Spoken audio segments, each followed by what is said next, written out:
The couple relationship is at the centre of this book, just as it's at the centre of our lives. We are born wanting to reach out and relate to others, and each of us, whilst not necessarily growing up with two parents, has a deep internal structure rooted in the idea of intimate connection. Despite technological advances, there's always a sperm and an egg, a nipple and a mouth, two bodies and two minds coming together.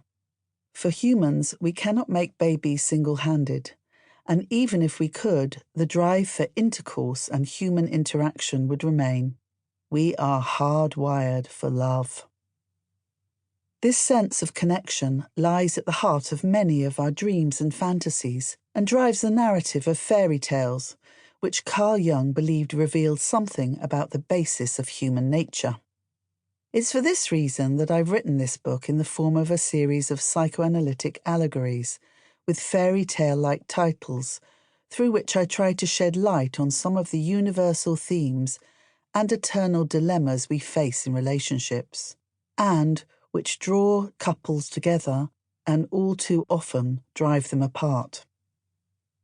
The longing for transformation is at the heart of what often brings people to therapy, just as it's at the heart of a fairy tale, where a happy outcome is achieved only after the central character overcomes huge obstacles and adversity. Clearly, psychotherapy doesn't transform the frog into a prince. However, it does attempt to take the patient on a journey where they come to understand that the frog and the prince are two halves of the same person, and transformation, perhaps, then comes from accepting this. Yet, some patients seek a quick fix, a magic potion, and are disappointed when they find there isn't one. The case histories in this book are inspired and informed by more than 35 years of practice and tens and thousands of sessions with many hundreds of living, breathing patients. The importance of any patient feeling safe in the knowledge that what they tell me is confidential means that I haven't written about any specific individuals. Listeners will ask, but then are these stories true? The answer is that they are true in the same way that fairy tales are true. They aim to tell a deeper truth about the human condition.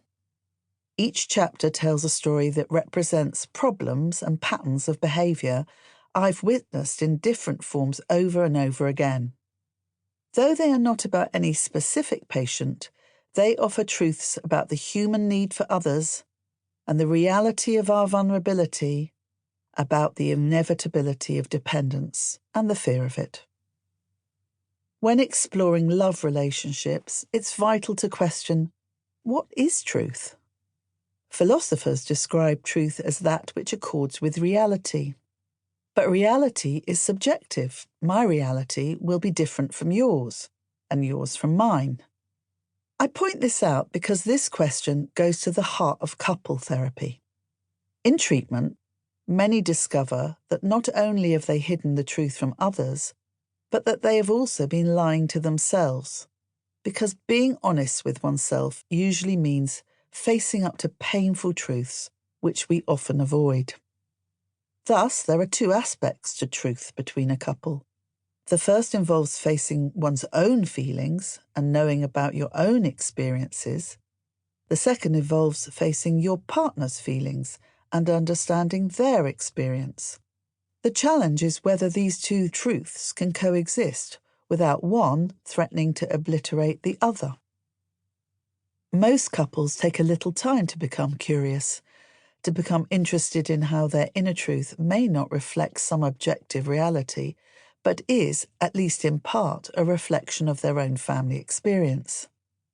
But when partners do become curious, less defensive and open about their feelings, they can rediscover each other, and a different kind of truth emerges, one that is shared and which creates a new narrative. This is not simply an intellectual or cognitive knowing, but rather an emotional process. As Jung said, we should not pretend to understand the world only by intellect.